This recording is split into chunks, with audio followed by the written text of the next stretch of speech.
right, then let's get going. Good afternoon, dear colleagues, esteemed gender champions, dear friends. Welcome to the Geneva Center for Security Policy. Most of you know me. I'm Thomas Greminger. I'm the executive director of this center. It is my great pleasure to welcome you to today's event, Breaking Open Barriers, Frontiers for Gender Equality. As many of you know, our Geneva security debates are monthly discussions to provide new insights and to stimulate thoughtful reflections on current security challenges. The subject of today's discussion, gender equality, is both pressing and is closely connected to our collective security. The backlash on women's rights and increasing violent conflict are, in my view, no coincidence. And I'm delighted that you and our distinguished speakers are here to delve deeper into the political, economic, legal, and social dimensions. The word frontier prompts us to think of what boundaries have been passed, those that remain, and those we have not even conceived of as possibilities.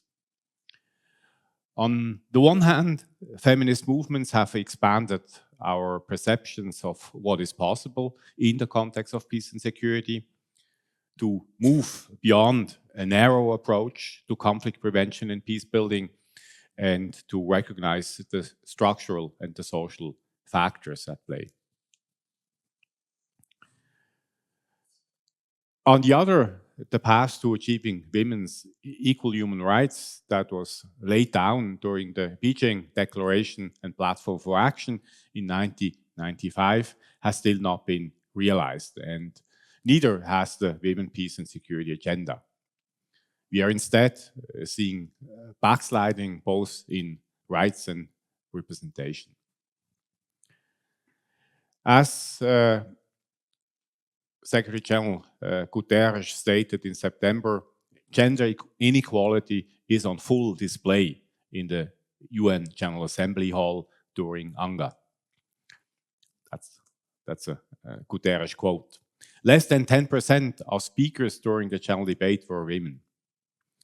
The Committee on the Elimination of Discrimination Against Women, CEDAW, last week released General Recommendation 40, calling for a paradigm shift to achieve equal and inclusive representation with 50-50 parity between men and women as undisputable standard within any decision-making system. And such measures are clearly needed. Indeed, UN Women's recent Gender Snapshot Report 2024 highlighted gaps across all Sustainable Development Goals. To name just a few, 119 million girls remain out of school, down by 5.4 million since 2015. There has been a 50% increase in cases of conflict-related sexual violence since 2022, with women and girls suffering 95% of these crimes. And women still spend 2.5 times as many hours a day on unpaid care and domestic work as men globally, including 250 million hours per day collecting water.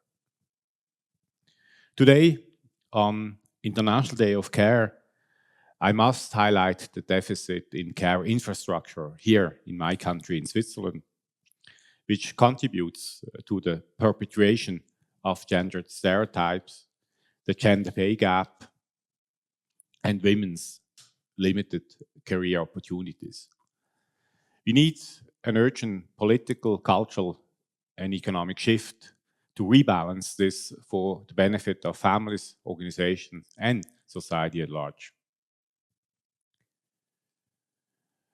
Looking to the future, we know that gender gaps will be exacerbated by climate change, by the algorithmic bias, and by digital technologies if we do not address them. To see a path forward amidst this foreboding picture, I'm delighted that today's debate brings stories of success and hope. We will firstly be starting with the person who inspired this discussion with the release of her book, Breaking Open Barriers, and who has inspired many within the GCSP community and beyond with her capacity to forge new paths. Ambassador Yvette Stevens. Yvette, you've had an extraordinary journey, and allow me to highlight just a few elements from your book. Yvette grew up in colonial Sierra Leone, where her curiosity about the world and her thirst for knowledge earned her a seat alongside boys to study math and sciences. Then, at just 19, Yvette won a scholarship to study engineering in the Soviet Union, where she succeeded in both teaching herself Russian and mastering a tough academic environment. As the first female engineer to graduate from Sierra Leone, she then studied her master's at Imperial College London before returning to home to teach at the university in Sierra Leone and raise her 5 children with the support of her family.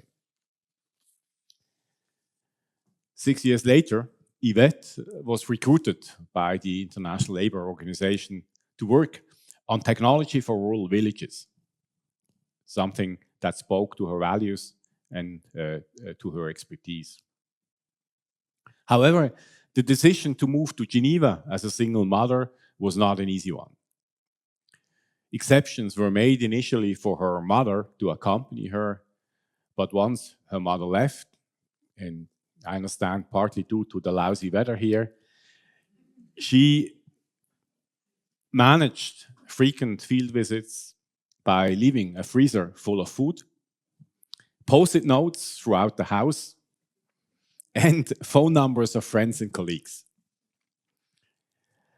In her book, she describes her family as 1 in a million, succeeding because of her children and not in spite of them. After an exceptional career within several agencies within the United Nations, including acting as humanitarian coordinator for Somalia and leading the initial OCHA response to the tsunami in 2004, she became energy policy advisor to the government of Sierra Leone from 2009 to 2012. She was then invited to establish her country's first permanent mission here in Geneva.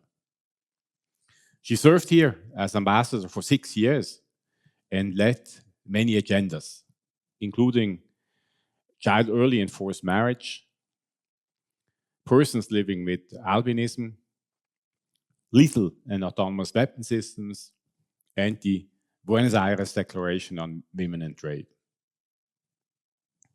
Yvette, your continuous curiosity, your compassion, and commitment to human rights opened doors for you and also paved the way for others. So thank you so much for joining us and sharing more of your personal story with us. Colleagues, dear friends, progress is indeed possible, and it requires personal and it requires systemic leadership. After hearing more from Yvette, we are honored to be joined by fellow gender champions and leaders across different frontiers. Martin Chugong, Secretary General of IPU and Chair of the International Gender Champions Global Board, will firstly take us through the political landscape, where women still only represent 26.9% of parliamentarians. Pamela Coke-Hamilton, Executive Director of the International Trade Center, will guide us through the economic barriers facing women, especially in trade and entrepreneurship, and discuss what laws and policies are needed to empower women.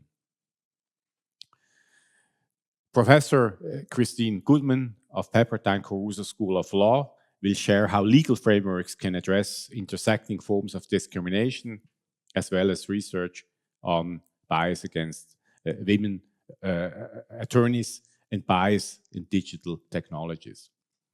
And finally, we have a view from a younger colleague, Ian Enriquez, who will share his perspective on organizational barriers and actions, as well as on engaging men. So there is a lot to unpack, and without further ado, I will now hand over to Fleur Hayworth, the head of our Gender and Inclusive Security Cluster and head of the International Gender Champion Secretariat, to moderate this discussion. So thank you all for your participation.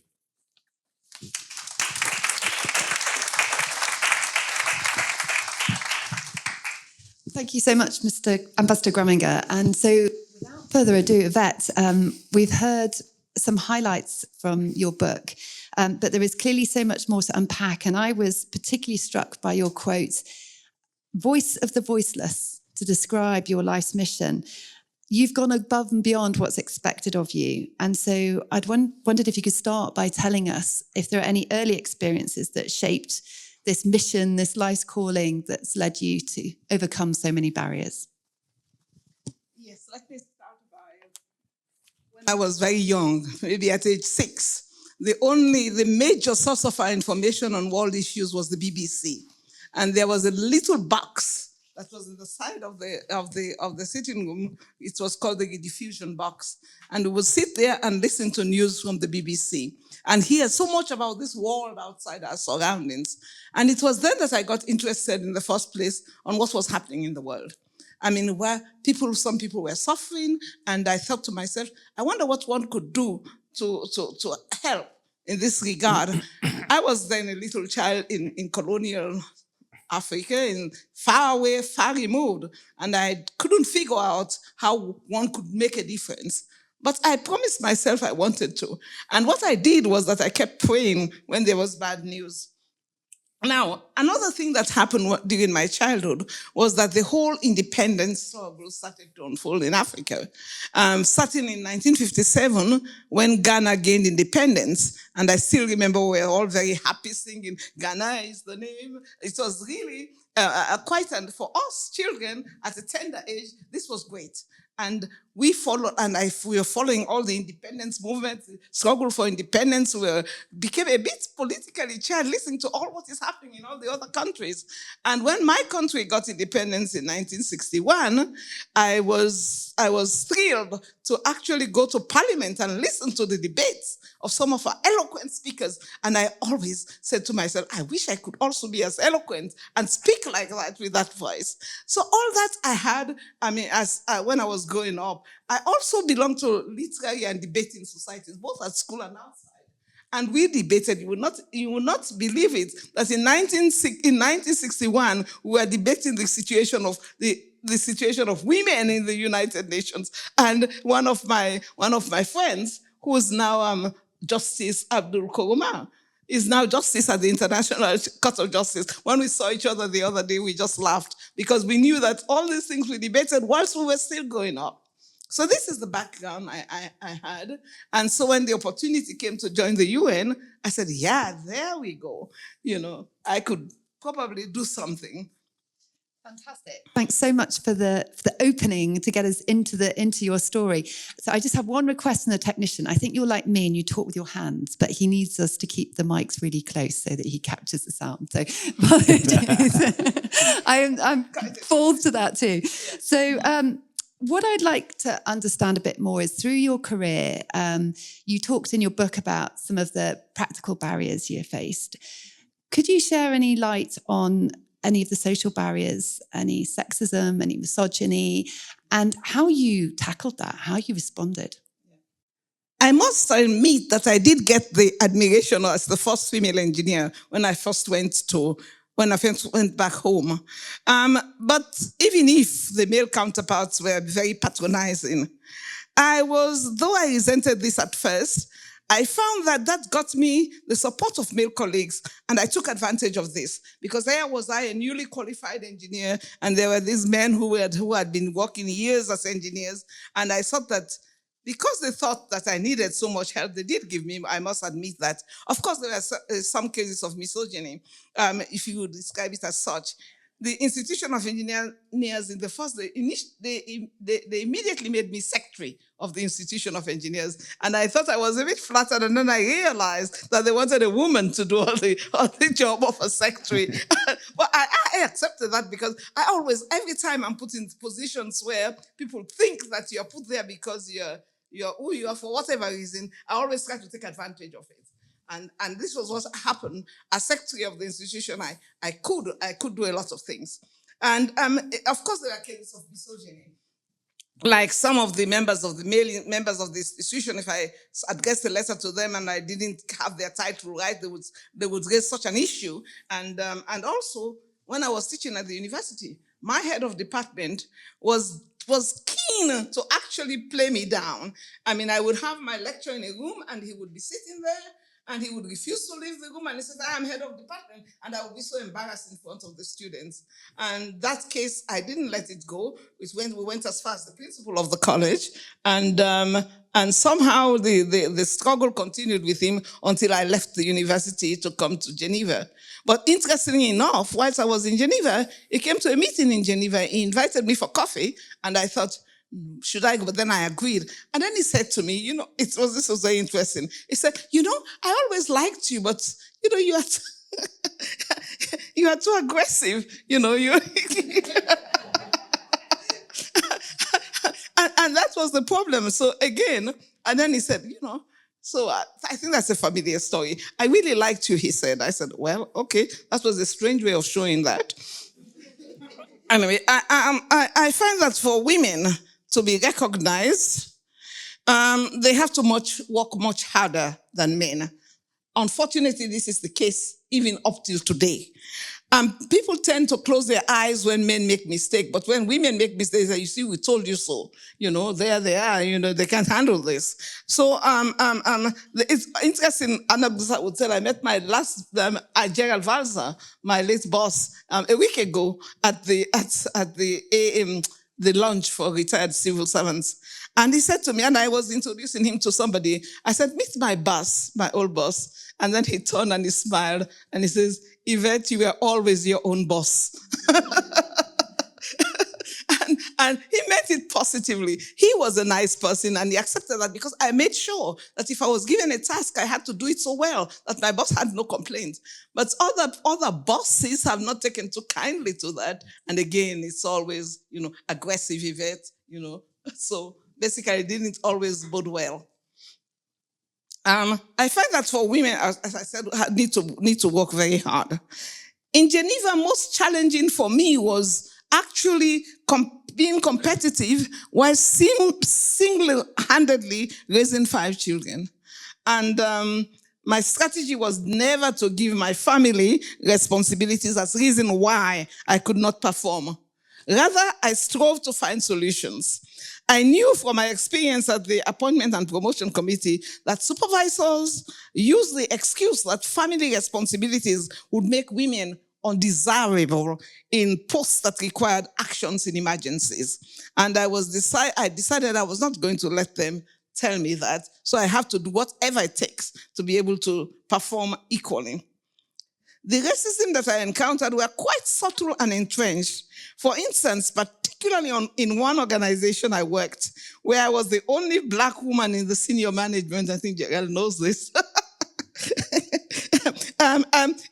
My boss never gave me credit for things I did single-handedly and he knew about. He would rather give credit to the team in Geneva. And at meetings, my suggestions were always queried. Unlike suggestions from my white male colleagues, I had to accept this.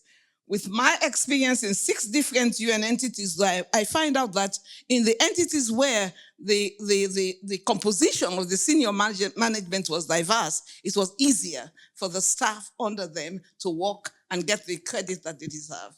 So I think in UNHCR, that was the case when I worked in UNHCR. The senior management was very diverse. And so that was, yeah. That's, yeah. Wonderful.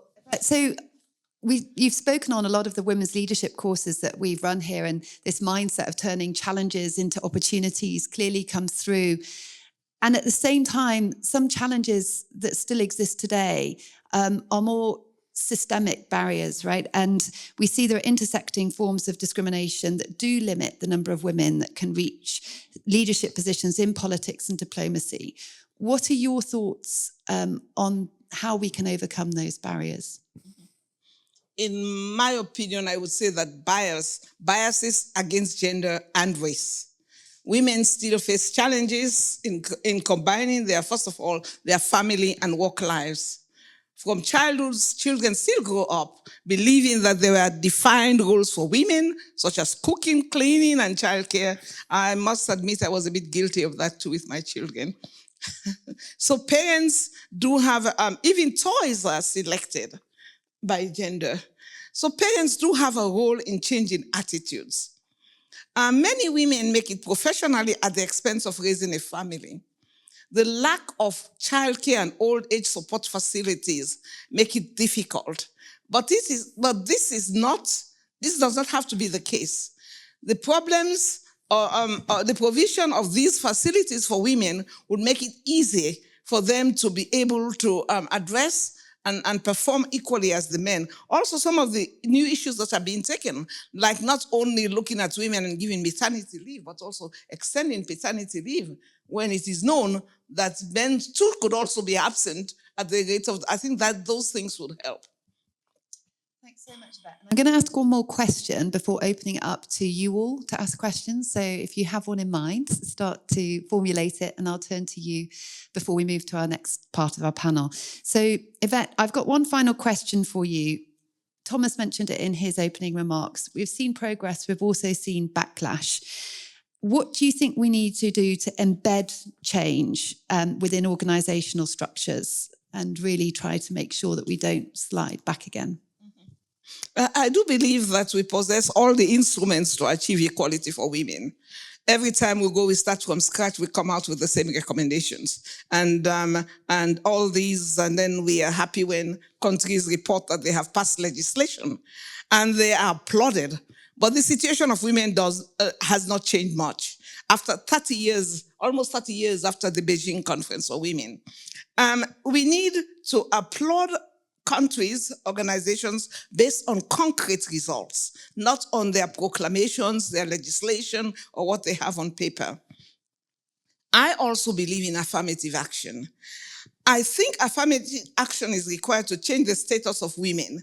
Gone are the days when women or blacks were not qualified enough to assume leadership positions and other positions indeed. So the only thing to look out for when taking affirmative action is that merit should be paramount.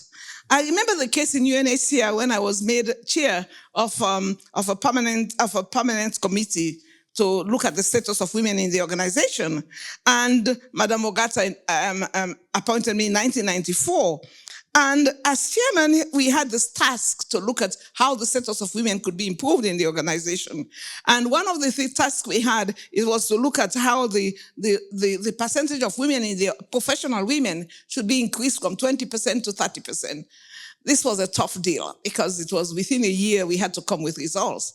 We had access to all the files in personnel, and then we realized that the only way we could achieve this, if we wanted really to, was probably to sack all the men, sack a few of the men so that we could get to this. But then I thought of something. I said, we looked at recruitments. And I said, yeah. We looked at the level of recruitment each year. And I thought, yeah, but that's where action could be taken.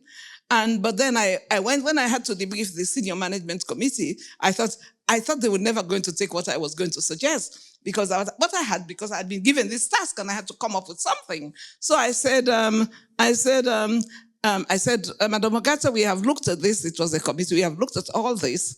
And the only way we can achieve 30% is that if we limit all new recruitments to women. The men in the committee were like, what? And then I said, but, so we need to do that. I mean, we could put safeguards to make sure that women are not put in positions merely because they are women, because as I say now, you can't argue that women do not have qualifications. So, and I thought Madam Ogata was going to say, well, sorry. And then Madam Ogata said, well, we do it. We do it. And we did it. And I tell you, we got to 30% merely by making it incumbent on directors when they are female, when there are female applicants for posts, and the directors were deciding to choose men, they had to come out with convincing arguments why the woman could not do the job, and it worked very well. So I do believe that affirmative action is important, and that we only have to put the safeguards, of course, as I mentioned. Also, human rights policies, too, should take into account the special situation of women. As I mentioned before, the maternity and paternity leave, I also think that there should be certain flexibility. It was only because the flexibility, as Ambassador Geminger has said, that I enjoyed. I didn't even know they were giving me a particular favor in ILO when they wanted me to come, and I said, no, I have my children. And they said, we are going to offer dependency status to your mother if you are not claiming for a husband. I didn't know it was an exception at all. And that was the only reason why I could actually come, because there was no way I could have come to Geneva with 5 children at the time without having that, and then a job which said frequent travel to the field. So I said, okay, that I can't come. But anyway, the whole story behind it is long, but you can read about it in my book. Eventually I came and I got that. But I think human rights, human resources policies should look at the particular situation of women. Why is it that many of my colleague women who made it in the organization, like especially UNHCR, it was at the expense of family life? Many women never married, never had children, because they had to be going around the world. I think human rights policies, human resources policies have to be examined to see how these problems that women face that are usually under the table are brought to light, and decisions are made on how to handle them. Yvette, thank you so much for getting us going with this conversation. There's so much to unpack there. And I know the Secretary General's made progress in terms of numbers within the UN Secretariat with the gender parity strategy, but there are still many more challenges that do exist. So with that, we've got about 10 minutes for questions before we move on to the next part of our discussion. So who would like to start us off? Yes, please, Tina. Okay, hi everyone. My name is Tina Tinde. I'm the head of the Haiti office of the International Federation of Red Cross Red Crescent Societies, IFRC. I'm really honored to be here, straight from the field, extremely inspiring and to the point. I came as a single parent to Geneva as well, back in the day. My question is, I've been monitoring the Geneva Gender Champions, and now it's called International Gender Champions, and I'm wondering, where are the statistics about the percentage of women in senior roles that are part of that championship? Because what gets measured gets done. And Yvette has explained how hard it is. The backlash against Me Too and everything, it's massive. The percentages of funding for women and children's issues in UN agencies and others, it's not really going up very much. So I wanted to ask you, how can we convince the members of the International Gender Champions to please make public the staff composition, and not to mix it around in funny levels that we don't understand? It has to do with heads of office, top levels, everything has to be explained. And I'm happy to help if you can manage to convince them. Thank you. So much of a question. Yes, I think we do have the chair of the Gender Champions here, and he could probably be responding to that. I must say that many of these organizations should be. I think the information is available. I think it should just be published, and the organizations that are doing well should be applauded. But I still think if there is somewhere where all these statistics are put together, then we can identify the organizations that are doing well, and then also those that are not doing so well, we also learn from them.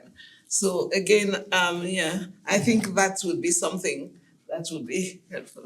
Yeah, I think there's also, just to add, there's the UN SWOP, right, which is measuring across all UN organizations, and then beyond that, there's the interactions between member states, civil society, and IOs, and the Gender Champions goes across that. So yes, we do gather certain information, but it's largely from within the organisations. Thanks for your question, Tina. So do we have another question? Yes, please. Thank you. Jérôme Bélion-Jourdan, former diplomat of the European Union and now with the Institute for Global Negotiation. As always, Yvette, inspiring to listen to what you have to share with us, your story and also your insights and also encouragement to get to the next stage. In my opinion piece for Swiss Info after the Pact for the Future, I quoted the Pact, which interestingly says something quite strong about the regrettable fact that there's been no UN Secretary General in 80 years, close to 80 years of UN. Yeah, right. I personally think that you would be a great candidate.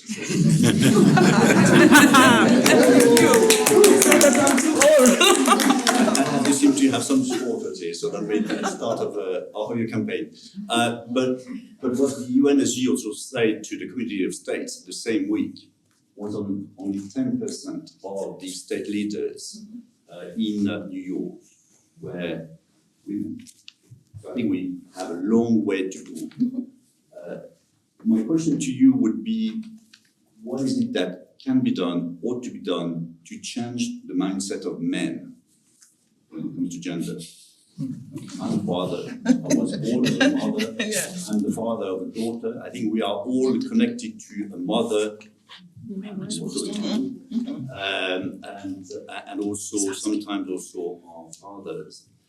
So for that kind of mindset to change, would be also to trying to get to the brains of men, to remind them that we are, because there are women, and we need all of us as men to be the champions for gender equality. So any thoughts on that? Well, you have actually answered your question. I think what is important, as I said, I think actually from childhood, I mean, we have to break these. If we're really going to get into the minds of men, we have to look at how children are being raised. I mean, children are born, and already a girl child is dealt with differently from a male child.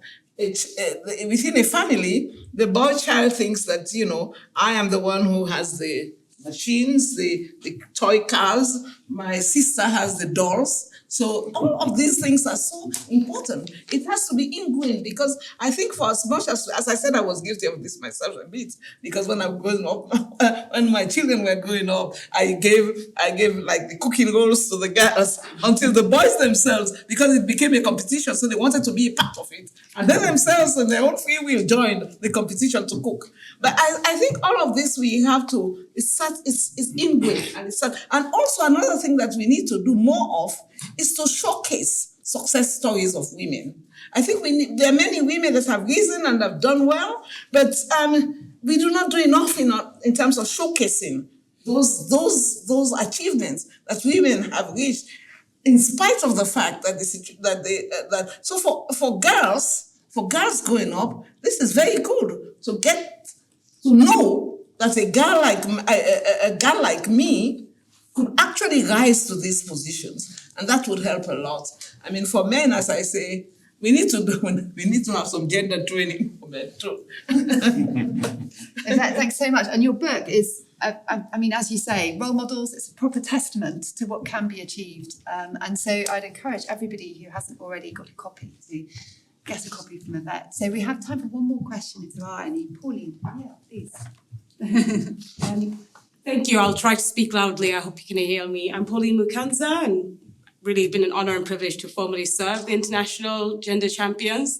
And my question is, if I may, Ambassador Stevens, slightly personal. I wonder if you could take us back to that moment when you realized that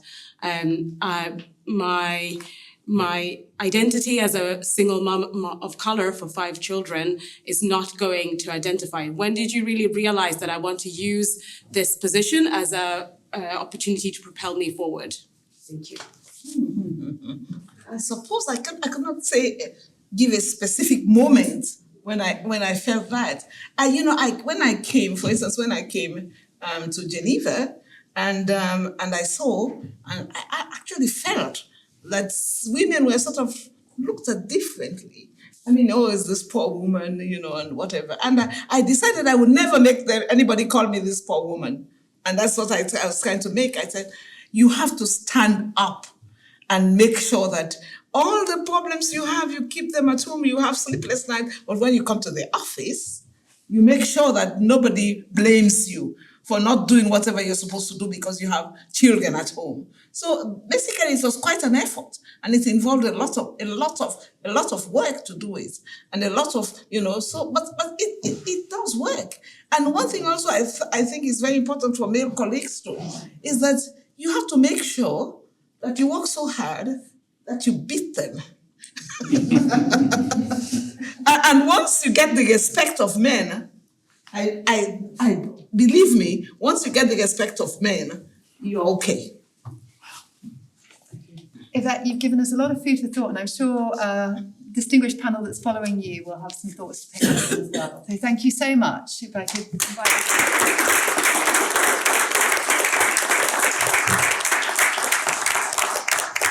Now I'd like to invite onto the stage Mr. Martin Chungong, who is Secretary General of the Interparliamentary Union. And perhaps if you'd like to walk up, I will read out a few words to just elaborate on your impressive biographies. So Mr. Martin Chungong, as you heard, is Secretary General of the Interparliamentary Union. He is serving his third term as of July 2022. He's the 8th Secretary General of the Interparliamentary Union. And prior to becoming Secretary General, he spearheaded a number of issues and worked particularly on dialogue and conflict resolution. As you heard as well, Mr. Chungong is chair of the International Gender Champions Global Board and has been working really intensively with parliaments to ensure that as democratic institutions are gender responsive. So Mr. Chungong is our first speaker, and I'd like to invite as well Ms. Pamela Coke-Hamilton, who is Executive Director of the International Trade Centre. She's an international lawyer and trade expert by background, so well done. And I love the quote on your biography that trade is a human story. And I'm sure we'll be delving into more of that. You're very committed to transforming trade and changing lives and making sure that the smallest, least developed, most vulnerable have an equal standing with the bigger players. And you've also been personally pushing forward the common agenda. You're chair of the Broadband Commission for Sustainable Development. And previously you established a Women Empowered Through Export when you're Executive Director of the Caribbean Export Development Agency. So welcome, Ms. Pamela Coke-Hamilton. Our third speaker is Professor Christine Goodman. So please do join us on the stage. Christine is a professor of law from Stanford and Harvard universities and joined the Pepperdine faculty in 2001. As well as teaching on a range of legal matters from evidence, constitutional law, racial justice and trial practice and so forth. She's also got a very keen interest in anti-discrimination and has actively served as an advisor and board member on numerous associations and Black lawyer women's initiatives and groups. Is that fair to say, Christine? A short summary of an impressive biography. And last but by no means least, we're delighted to welcome our younger voice. And I say this as somebody in my 40s. So we have age discrimination, I know. Ian Enriquez, who is a Diversity and Inclusion Fellow at WIPO. He has a BSc in Political Science and an MSc in Conflict and Development Studies. He has worked on diversity and inclusion initiatives with the European Commission, the European Central Bank, and now the World Intellectual Property Organization. So thank you, all of you. And I'm going to start with Mr. Chungong. Mr. Chungong, first of all, do you have any reactions to anything that Yvette said? Because I know you know her personally, and she spoke of gender barriers. She spoke of the gender champions and what they can do. But are there any personal reflections you'd like to share before we move on to the IPU's work and the backlash and parliaments? Thank you very much, Fleur. I was very struck by the similarity of our backgrounds.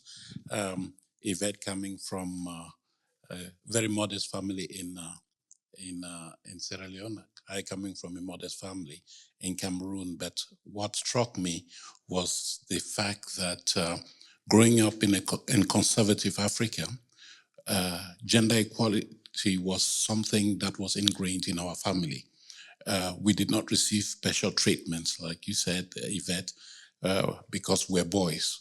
So boys and girls in our home were obliged to do the same tasks. They were to go to the same schools. They would be given the same opportunities. So we grew up in a gender-blind environment, and that helped shape my own thinking about gender equality. And I think that is what Yvette was saying. And the other thing too is when you are given an opportunity, you are faced with a challenge, you have to turn it into an opportunity. You don't let challenges drag you down, because there are many challenges around when it comes to promoting the gender equality agenda. So I think that we have to look out for that. Thank you so much, Mr. Chungong. Now, I know the IPU's been leading the way internally within parliaments in terms of the quotas that you've enforced within your assemblies to ensure that delegations show up with a balanced delegation, or they lose voting rights, right? It's pretty strict. We now have, as we heard in Ambassador Grumminger's opening remarks, and as Jerome mentioned, we had only 10% of delegates at the General Assembly in September who were women speaking. What can we do in terms of democratic institutions to really ensure that we are embedding gender equality? We're called to do it by the Pact of the Future. There's all these declarations, but how do we really make progress? Well, you just have to walk the talk. We're at the Interparliamentary Union, we're better off. I think during our last assembly, women accounted for some 40% of total delegates attending the assembly, because we do have those quotas and we have sanctions mechanisms in place. If, as you said, you come with a single-sex delegation, then you should be ready to forfeit part of your voting rights or all of your voting rights. So this has helped drive up the numbers. You have to walk the talk, as I say, act and do what you preach.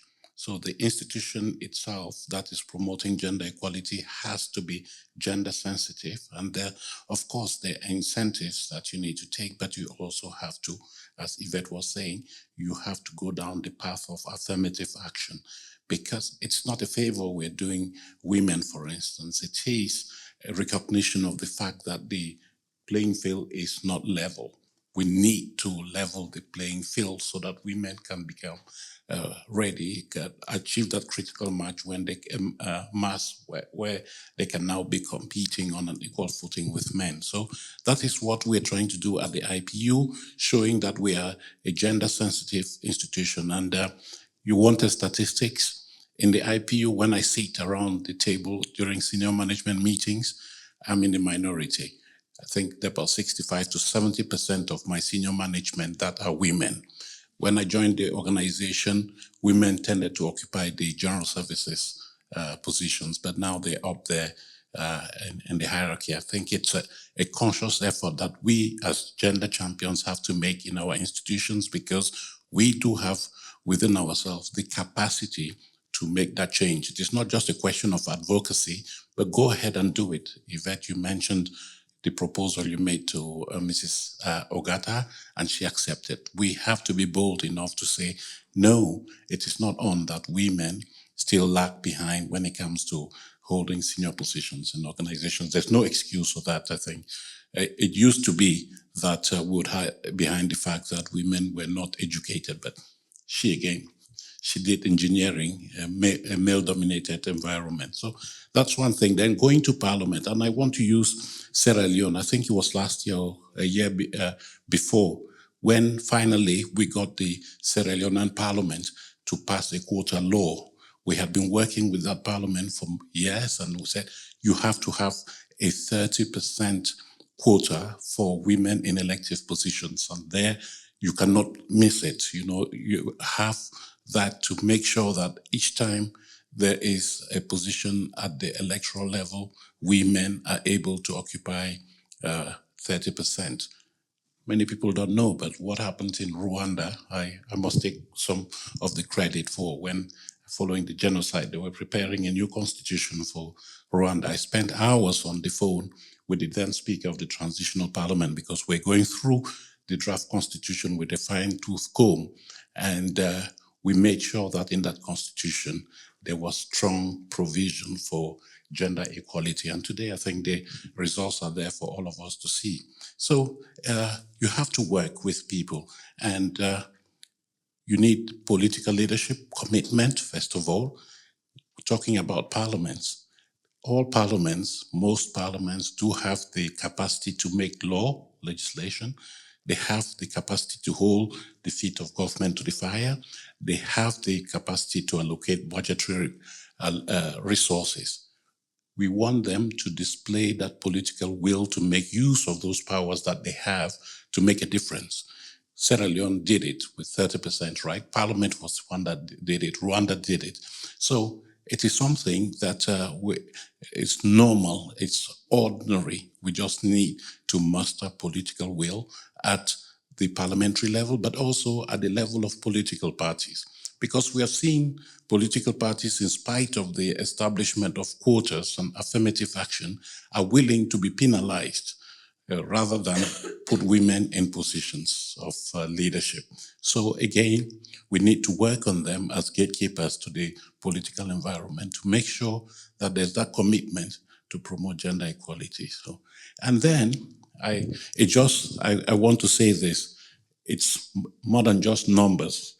Yes, it's good to have a critical mass of women in parliament, but if parliament is not seen as a gender-sensitive institution, that is, providing policy structures and other frameworks that allow women to participate fully in decision-making, then it's tokenism that we are involved in here. So we want to make sure that parliaments have women in there, but that women have positions that allow them to make the difference that we all want. Thank you so much, Mr. Chungong. I've just got one more sort of question to ask in terms of the backlash and men and resistance. That's not just from men, right? It's from women as well sometimes. What's your experience as a leader in dealing with that and responding to that? Do you have any advice? I must say that yes, as Thomas was saying, progress has been made. You know, the barriers of gender inequality have been pushed, and we have to be lucid about acknowledging that since Beijing. In Beijing, it was what women were accounted for just 11% of parliamentary membership. Today, it's close to 29%, right? It's 27%. But that's not enough. The pushback is strong, and we have made assessments and seen that we have to be vigilant. We don't want to be complacent, because you are complacent 1 minute, all the progress that you have made is rolled back. So we have to fight. And you asked about my personal experience. I take the recent example of the Gambia, where the Gambia has a ban on FGM in place.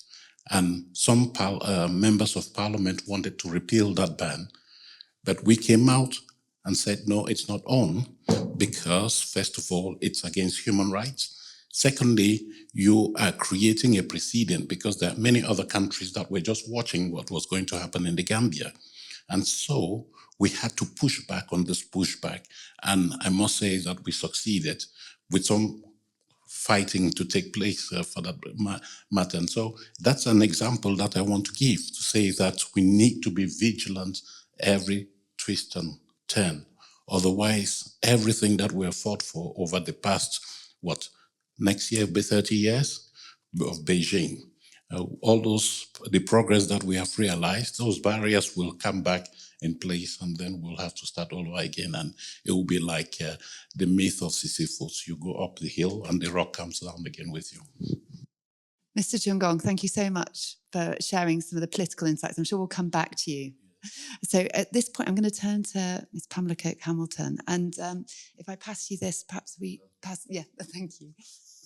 First of all, before we turn to economic advancement and the work that you're dealing with at the ITC, I wanted to ask you as well if you have any personal reflections having heard from Ambassador Stevens' story. I have a lot. I mean, whether we can go into it right now is a different story. But I just wanted to say a couple of things. First of all, I found your story fascinating. I read your book. Thank you for an early copy. But it resonated with me at so many levels, including, a lot of Jamaicans went to the USSR at the time to do medicine and higher studies because that was where the opportunities were. And I understand all the challenges. I mean, as a single mother, it must have been incredible in Geneva with 5. I don't know how you did it, but one of the things that I wanted to say was I tend to differ on the issue of women in the workplace. And I understand exactly where you're coming from. But my response or my approach has been, as I've risen in the ranks and now that I lead an organization, is that in a way, the very thing that you did, which was necessary for you to survive and to rise to the level, we have discovered, resulted in basically acting like a man in the workplace. And I refuse to do it. And so what I have done is, I'm not going to come bawling all over crying all over everybody and, oh, woe is me. No. But what I have sought to do is to create a workplace that understands the separate and distinct issues that women face in the workplace, issues of having to deal with children with disability, and that you're the one that the school is going to call. They don't call the father, never do. You're the one who's going to have to leave on a Wednesday because somehow Geneva decides half day is okay. No, I mean, sorry, I have issues with it. That when they're sick, you're the one they're going to call. So what I try to do is to create a space within which women do not feel the dual pressure of having to always perform like a man and also be the primary caregiver. So I try to create space within our framework, so that there's an understanding that I know you do your job.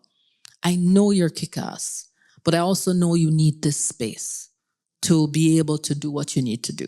And you're right, there's so many women I know, half of our foreign service are childless, unmarried women who have made the sacrifice because it was either one or the other. And so I think that is, how I have chosen now to try to balance and create an atmosphere that is more women-centric rather than competing with the men. I don't think we need to compete with the men. I think we're better. But sorry. But, and with respect to, I don't know your name, but your question about, Pauline, about, being a woman of color in a particular setting, it is difficult. And there are a lot of women who have asked me, younger women. And then I thought about it a lot, and then I realized, I said to someone just last week, I choose never to enter a space as a Black woman. I choose to enter a space first as a competent professional who knows what she's doing. You have an issue with my color, that's your problem. I mean, I'm not walking with that. That's your burden to carry. I am going into a space with a particular mindset. I'm not saying it's easy, but what I am saying is that it matters how you enter the space and therefore what you take on as your burden. It's not yours. Yeah.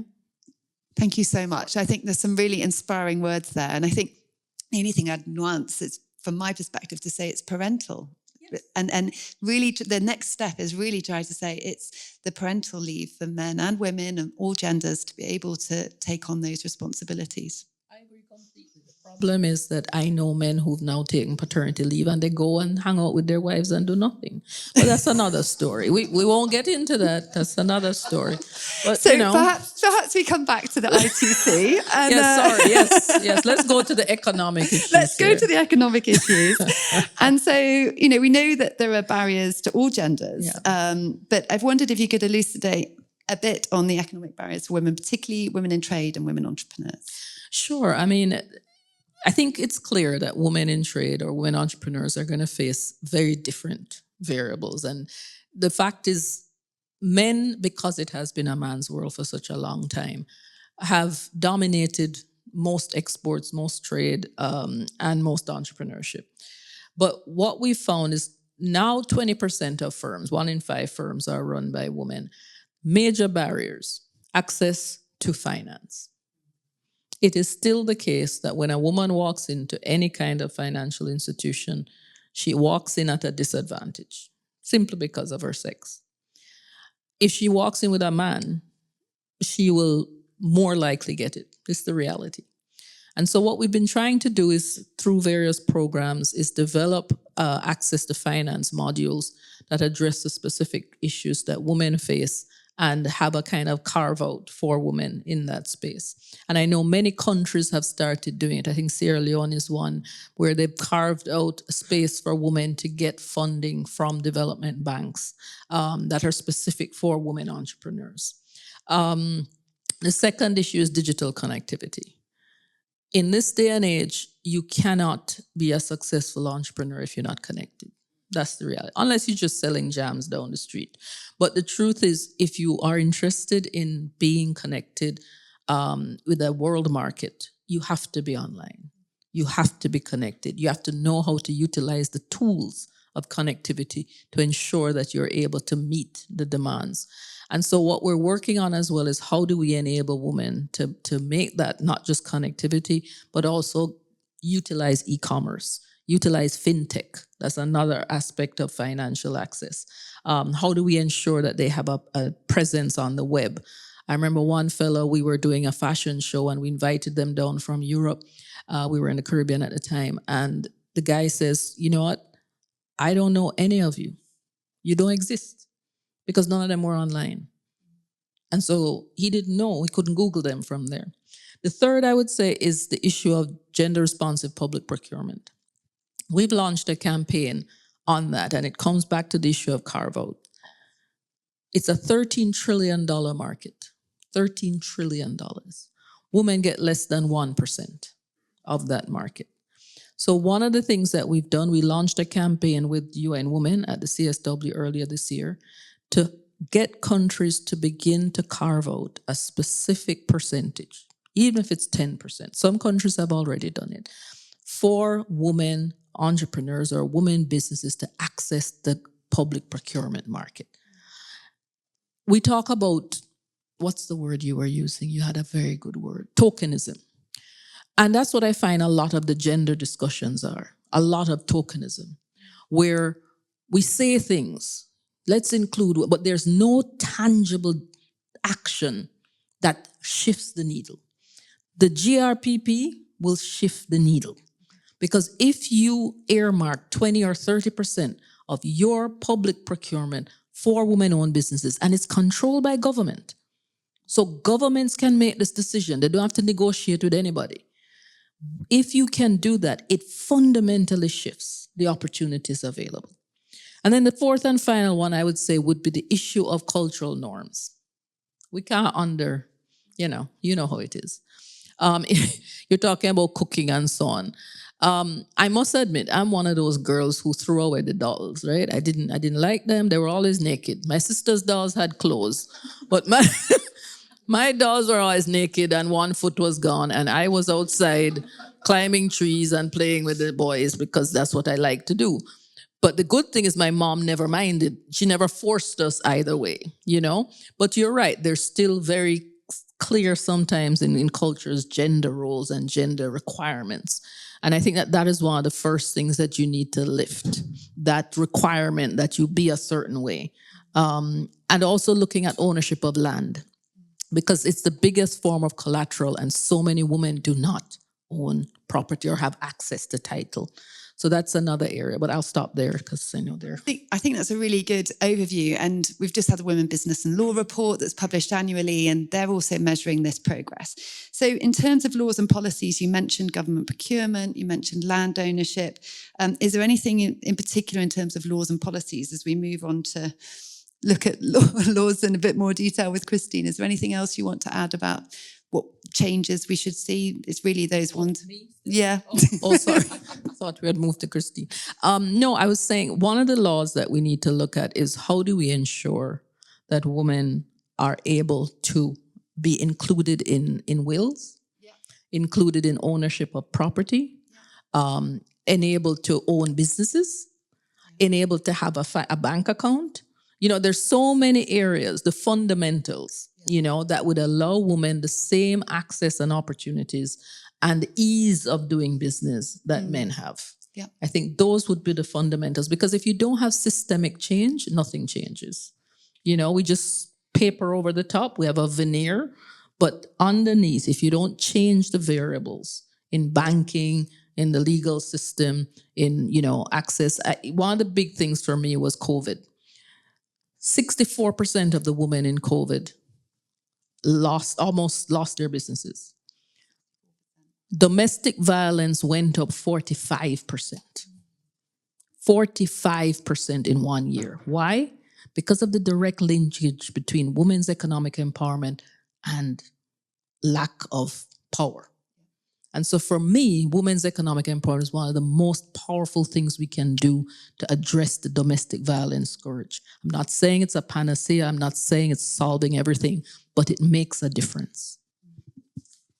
Thank you so much for getting us going on legal frameworks. And perhaps, Christine, if we could start with that, perhaps on legal frameworks, because I know that you've been looking at how we can address intersecting forms of discrimination, including race and class.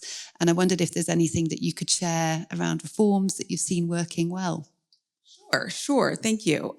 Some of the things to think about with race and class is that we need to recognize that permitting multiple claims is essential, right? And so instead of requiring someone to prove that they were racially discriminated against, and separately genderly discriminated against, and thirdly, socioeconomically discriminated against, right? The issue is that there's no appropriate comparator. How do I find another Black female over 40 who lives in Switzerland who was treated better than me, right? And so by having these silos, the way the law in most jurisdictions operates, it makes it very, very difficult to prove these intersecting claims. Now, there's a couple of examples I can give you. One is New York City. I heard New York City mentioned earlier, and they've just, and this ties into the artificial intelligence use as well, they've just enacted a law that requires, if companies are going to use algorithms in their hiring process, they must conduct a bias audit. And that audit is not only based on race, but on ethnicity and gender. So that's one example of an intersectional opportunity where they're gathering data to see how the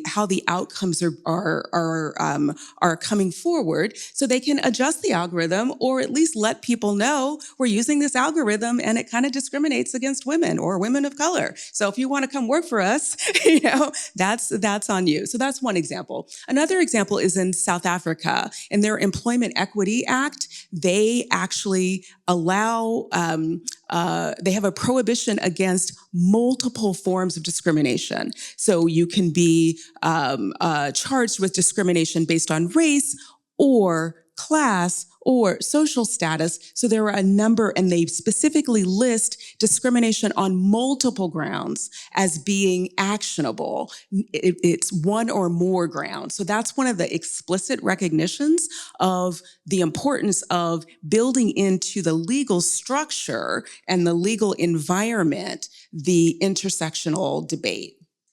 Fantastic. And ultimately, the legal environment and the digital environment and the AI is simply reflecting what's happening in our day-to-day sort of real life interactions, right? And you've done a lot of research around stereotypes, around biases. I wondered if you could shed light on some of the research findings you've had, particularly around women attorneys, and what those stereotypes, where they come from, what they look like as people are navigating them. Yeah. Sure. So I have just a few statistics. I won't give you too many numbers, but women in the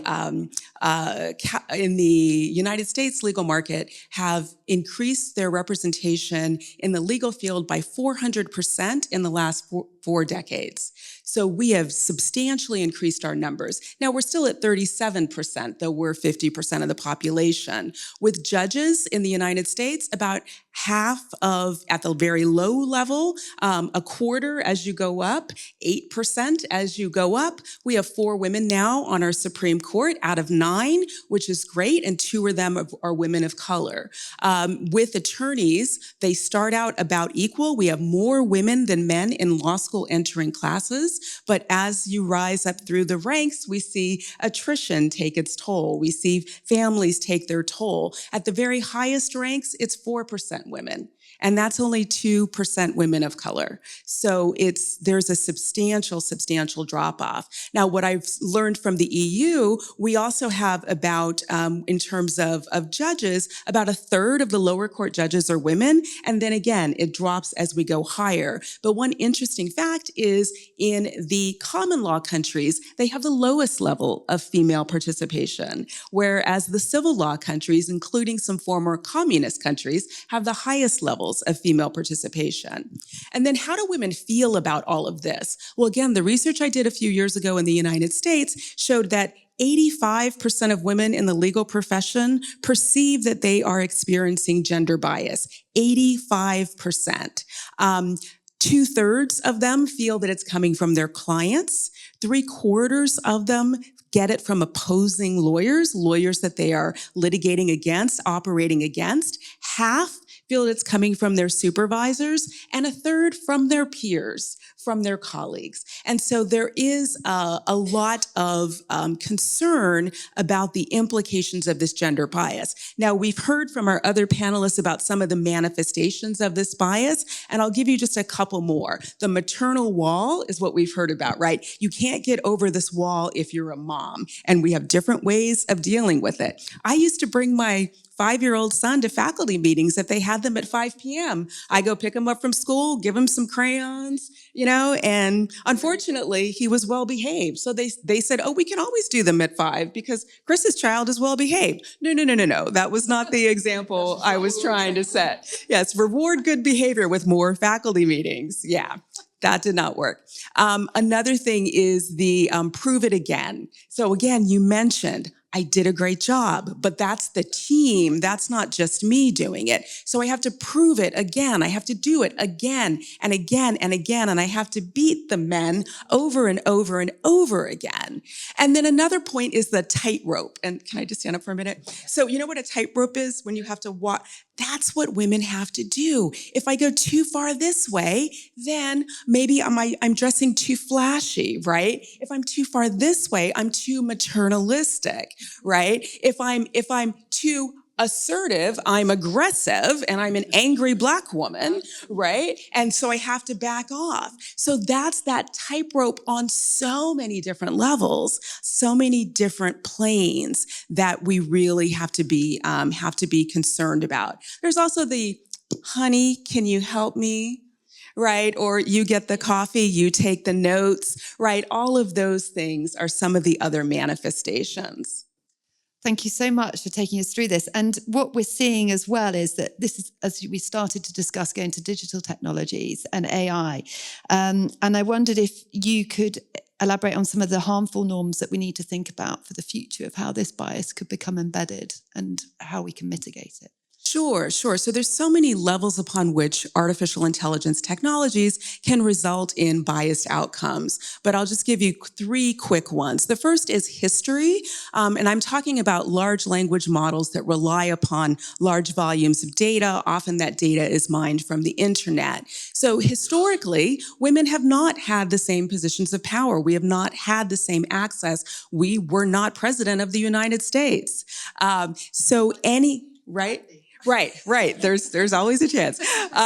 But so that if you look at history, and history is your basis, and history is the basis for the algorithmic decision-making to make a decision about who's most likely to win this election, who's most likely to prevail, who's most likely to do a good job, well, history is biased because that's just the way it is, all right? The second part is representation. Just because history is biased doesn't mean that women do not have to be represented. So if you're looking to see develop an algorithm to see who would be the best presidential candidate, well, maybe we should look at presidents in other countries, because y'all have had some that have been female. We have not. So if you broaden what information the algorithm is using, then women as president is not such an outlier. It's not so far flung. So there is a strategy for enhancing the data that's being used. I think the third thing to recognize is deployment.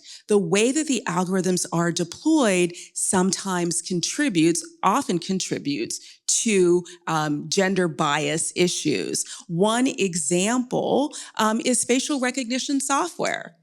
It works good for you, but not for any of the rest of us up on the stand, right? It works really well for white men, and for clean-shaven white men even more, right? So that's something. But when you deploy the technology as this can recognize everyone's face, well, it's not very good with my face. I get stuck at the gates and the security, and so so that's some of the things to think about, how the technology is deployed. When voice recognition software originally came out, it's gotten much better, but it was much better with men's voices. And it had a much easier time responding to the prompt, "I think I'm having a heart attack," said in a low voice like this, than "I've just been raped."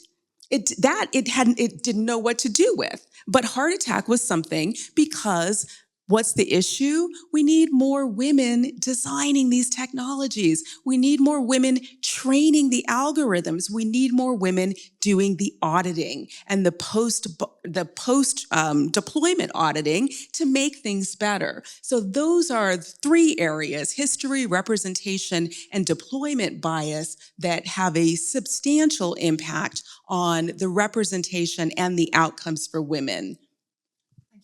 Christine. And so now I'm going to turn to Ian. And Ian, I know you've been working incredibly hard for several years now on how we can get organisations fit for purpose, right? And how we can ensure that we're overcoming some of the barriers we've identified. So I wondered if you could start by sharing with us some of the barriers that you've experienced in your work, not just with WIPO, but previously you've worked within the EU. Great. Sure. And as the token white man, right? I mean, I think first of all, for me, every single time that I enter a room, I try to be aware of who I am, right? As a white man person there. So it's always a different approach depending on the person.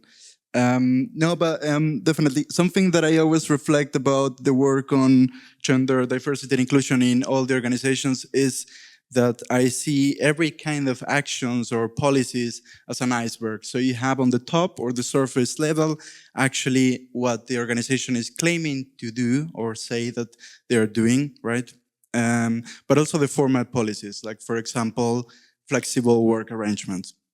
Good example, perfect, amazing. Or allyship, amazing, cool ideas. But then if you look actually at under the water of the iceberg, you see the problems. You see that the allyship is actually performative. You see that it's most of the women actually doing the work behind the man to uplift the leader, to be the ally for the organization. But also you see, for example, that when you have flexible working arrangements, but the culture of the organization didn't change, then people are actually afraid of making use of these policies because they say like, well, actually my career is not going to develop if I make use of part-time working, for example. And I think this is also happening for men, right? Like paternity leave and working part-time. I think there are a lot of men actually willing to make use of these kind of opportunities, but they are confronted with, on the one hand, being afraid of not having opportunities for career development, and on the other hand, complying with this masculine figure that they have, right? So I think that's one of the issues. And then the second, I think, especially in multilateral organizations, there is a very political landscape which is very complex. And so all the member states which are funding actually the organizations are also willing to see their own ideas of how a workplace should look like in the organization itself. So then leadership need to deal with, on the one hand, the member states, and on the other hand, the staff, the internal staff, and making all these policies happening. And I think the third barrier, if I could summarize it actually, it's actually the lack of involving men. And I think we are seeing, growing in this aspect, actually, more men being involved in this field. And that's amazing. But yeah, definitely we need more men involved in the field of gender diversity. If you could give us some thoughts on how we do engage more men and any other things that you're seeing that are actually working within organizations and how we can scale those up. Answer, and I think every organization has a different institutional landscape, so you always need to accommodate the policies according to how your internal organization is working. But I think we sometimes need to understand why this is important, right? Why do we need men in the organization, and why are men actually hesitant to jump into gender diversity, for example? And I think this is mainly summarized because of their view to see gender equality as a zero-sum game, right? So they see there is a cake and I need to divide the cake and I'm gonna give a piece of the cake to women. So I'm a man, so I'm losing part of the cake, right? And the reality is actually that, I mean, there is already research, more than research enough, then whenever there is gender equality and gender parity, there is economic growth, right? So in the end, actually, whenever women get a piece of the cake, actually there is more cake for everyone. And I think we need to remind men of this. And I think something that sometimes works a lot is actually to remind men of the consequences of gender inequality for them. Because, I mean, I don't want to deviate the focus on the consequences for women who are suffering and have to struggle with gender inequality. But I think sometimes it works in the mind of men to bring them on board, to make them realize about what's happening when there is gender inequality for them, right? So men are always trying to fulfill this role of being a masculine figure, being the breadwinner. They are afraid of taking positions that in their head is always associated with more feminine tasks. But this is not always the case. I mean, there are a lot of men actually in every organization who would like to, for example, spend more time with their kids. But they're afraid of doing this because of their social condemnation, because they are afraid of how they're going to seem like. So I think it's important to remind men about the consequences of inequalities, but also what they could get out of having gender equality in their organization, for example, but also in society in general. And at a time of increasing fragility and insecurity, how pertinent is that? We definitely need to do better collectively, right? So before I open it up to the floor, I'd like to invite you all to ask any questions that you have. But I just wondered if any of our panelists have any reflections on the current political environment in terms of conflict and the heightened tensions. How can we sort of move away from this win-lose mentality to really seeing this as a win-win, economically, politically? There's so many people in tension, in conflict with each other, right? Yes. Mr. Chungong, do you have any reflections? Yeah. I just want to remind ourselves of women, peace and security. Next year, 25 years.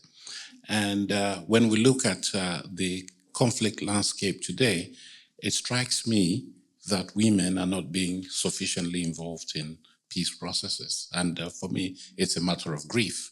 In the early days of the conflict in Ukraine, when I looked at the first context between the Ukrainians and the Russians, the table was all men, no women.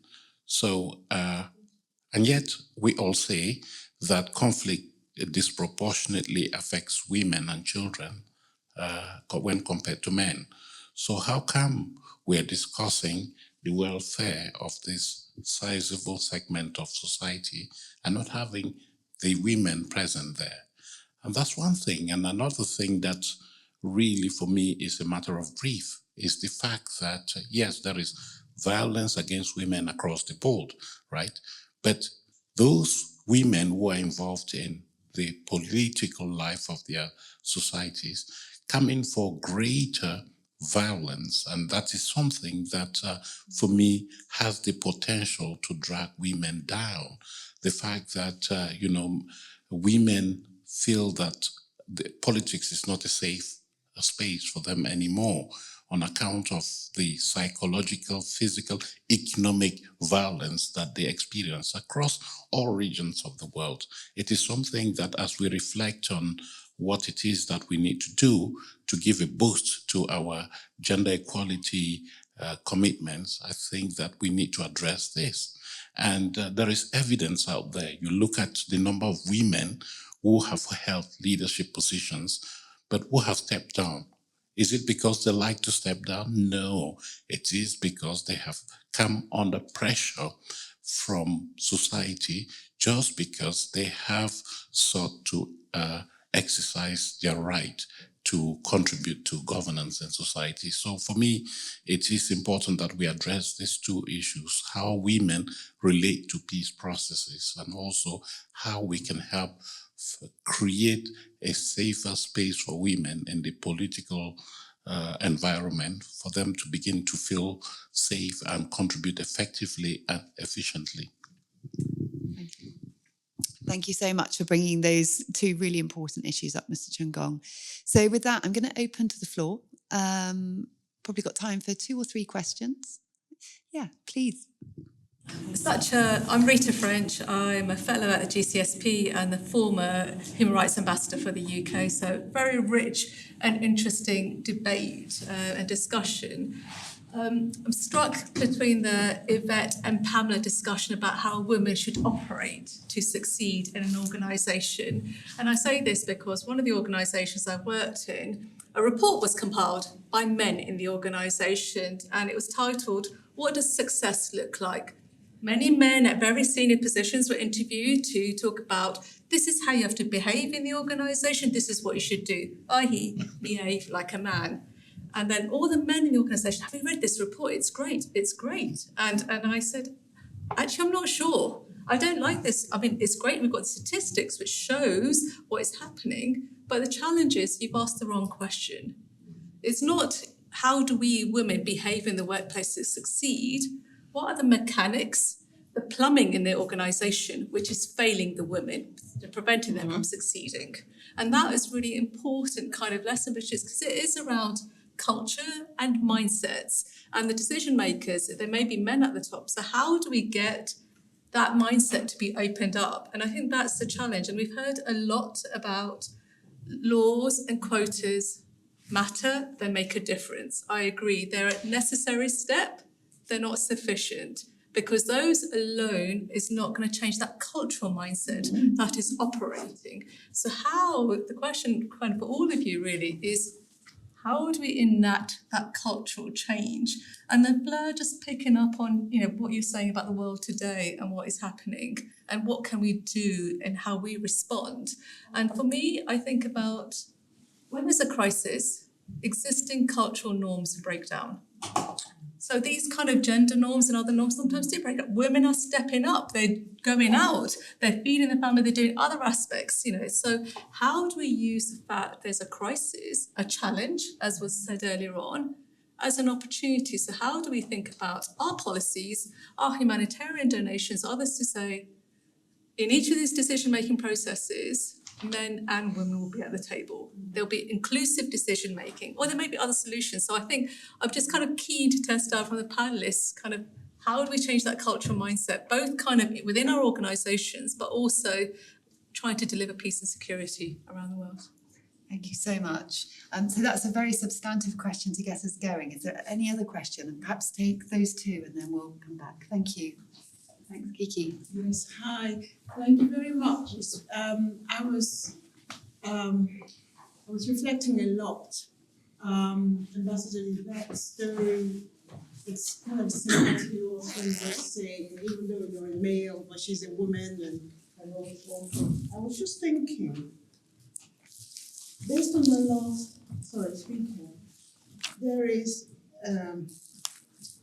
the issue about what causes men to feel threatened when women move up. I think we need to look at that much more. I think that will help us. Because there was an issue where I think it's about 45% you mentioned, or I'm not quite sure, of domestic violence went up. And I'm wondering, what's the trigger there? Why does the men feel insecure? Because something is there, and I think that we need to find out more about what is wrong with men when they feel as if they feel like their power has been taken away from them. They feel useless, they don't feel valued, so they use their fist instead, some of them, or their words. So I think that that's something that I would really like to see more. Thank you. Thank you. And the lady next to you. Thank you so much to the panelists for your contributions.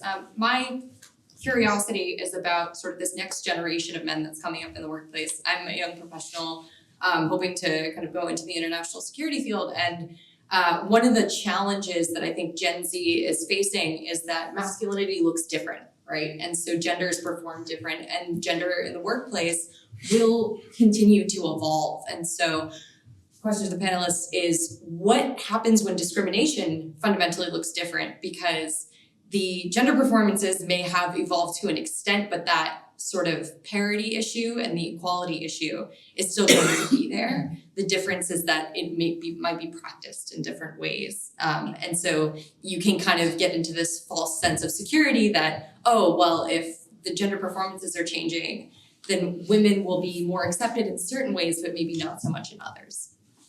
Okay, so there's a lot, and perhaps if we do a closing reflection, because there's a lot in there. So we have the question around, what does success look like? By who's the definition of success, and how do we change the pipework and the infrastructure around it? And how do we use the current situations and opportunities, a real disruption? What do we do about addressing fears of men, and how do we look at the next generation where the dynamics are different? So perhaps, Ian, if I could put you in the hot seat to start us off, and then we'll move back around. Yes. Okay. Yeah. There was. You don't have to answer all of them, perhaps. Those were many questions. Maybe I can answer the second question about what's your name? Sorry. Kiki. Yes. Why are men feeling threatened? Yeah, that's a very good point, and I'm always super curious about this topic actually, because I've seen it with my eyes so many times.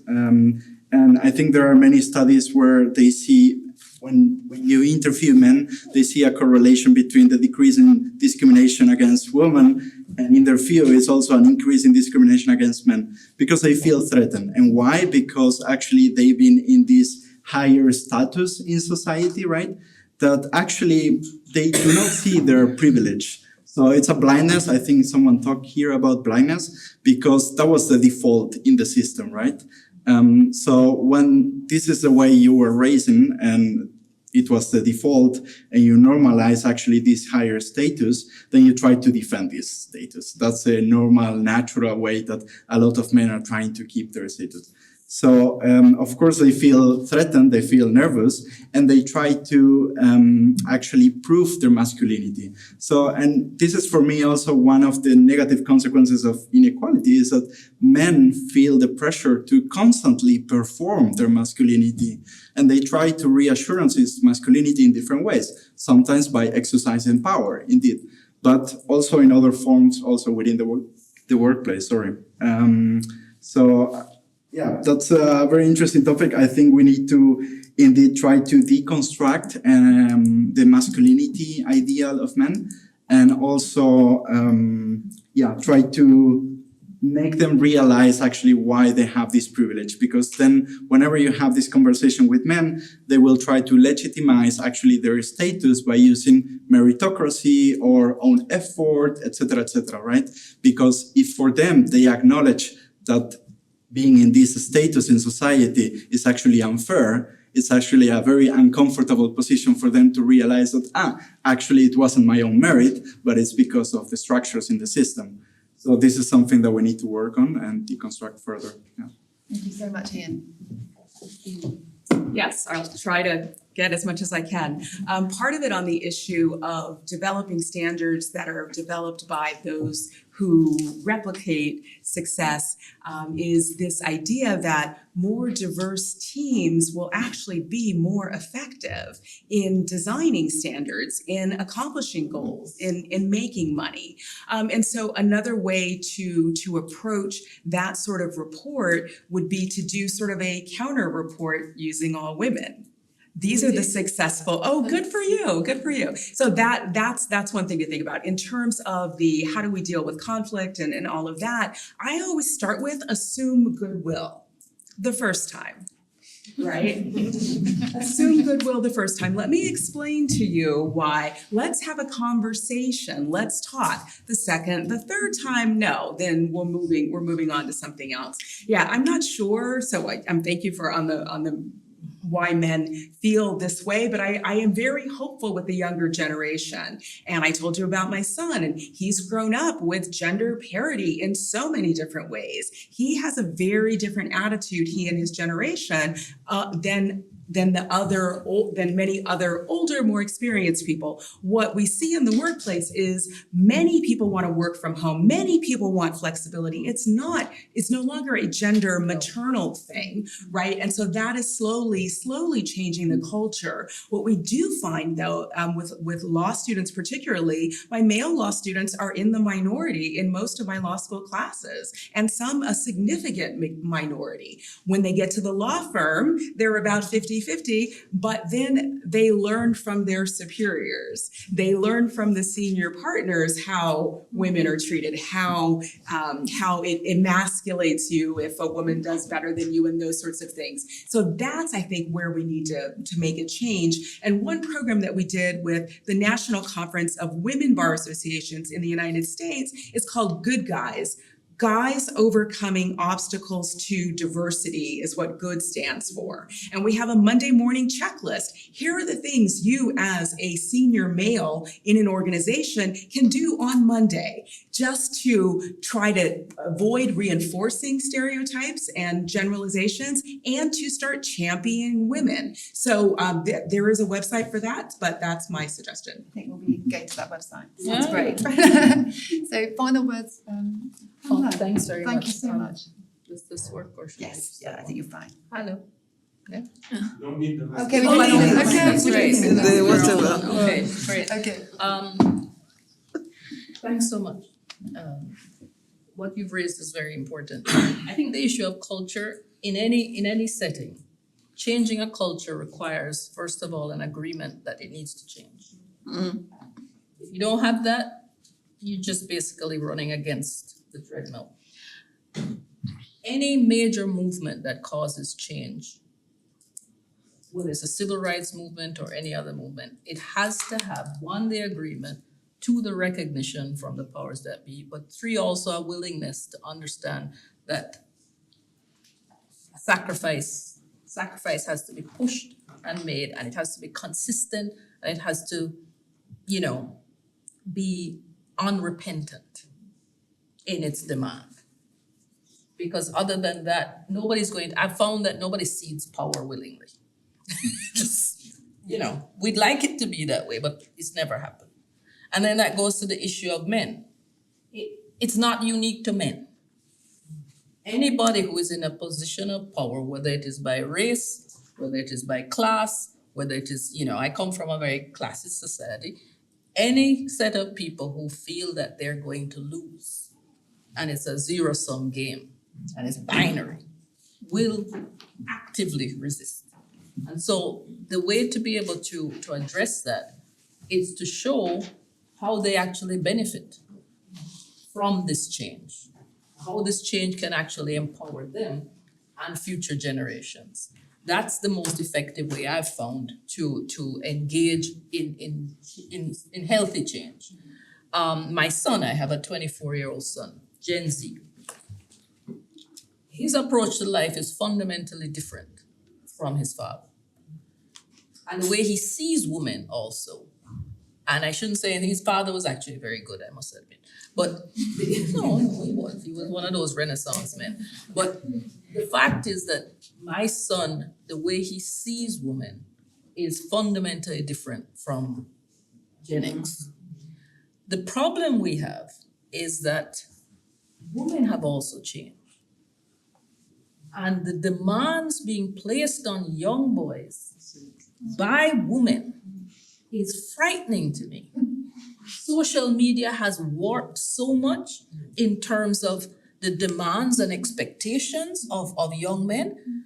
So the whole dating thing has changed. Let me not start with that, sorry. But the dating thing, boys they just don't go out anymore. They talk to each other online and then they go and stand in a corner when the girls are around, and it's very different. But we can talk about that after. The point is that I think as things change, we have to recalibrate and rebalance because yes, things are changing. So.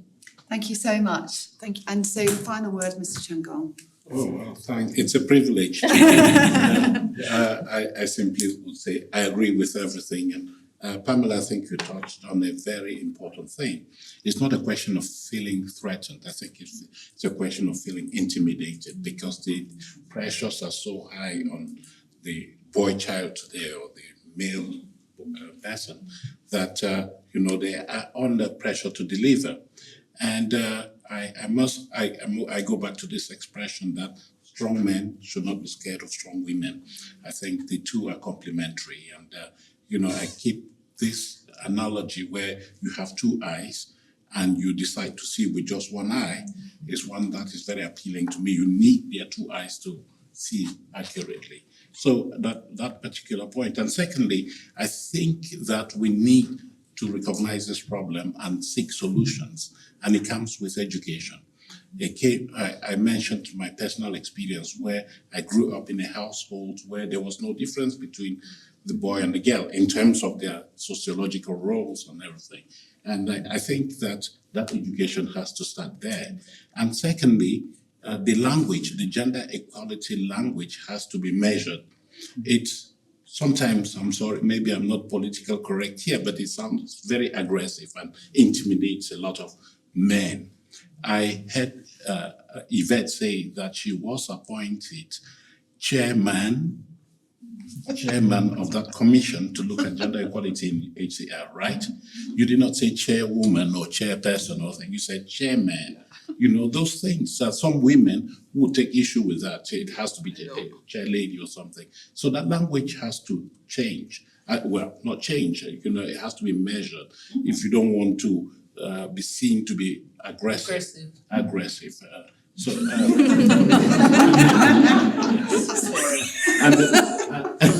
And the last point is, yes, it's a matter of grief for me to always have this impression that when we start talking about gender equality, we're talking about women, and women should be in the majority in the discussion. I look at this room and I see that the audience is predominantly female. And so there are two things. Either the women think that this is very important, so important for them to be here, or the men say, oh, well, let's leave it to the women. But no, we need to go back to what UN Women calls he for she. You have to bring more men to the discussion because it takes two to tango. You have to convince them, you have to educate them. Just look at the issue of harassment. When we started rolling out our anti-harassment policy, we realized that some men were acting in a way that they did not consider to be acts of harassment. But when you started explaining to them, they got it and refrained from doing what they had been natural to them. So again, the issue of education from the young age, the boy child, the girl child, up until our adult age, I think it's very important. And it's, as I say, it's always a work in progress. Thank you so much, everyone. There's a lot of wisdom there to take us forward and hopefully a lot of inspiration starting with Yvette. I'd like to thank all our distinguished panellists, all of you in room and all of you online watching. We look forward to the next one and please feel free to reach out if you want to pick up on anything that's been discussed. Thank you.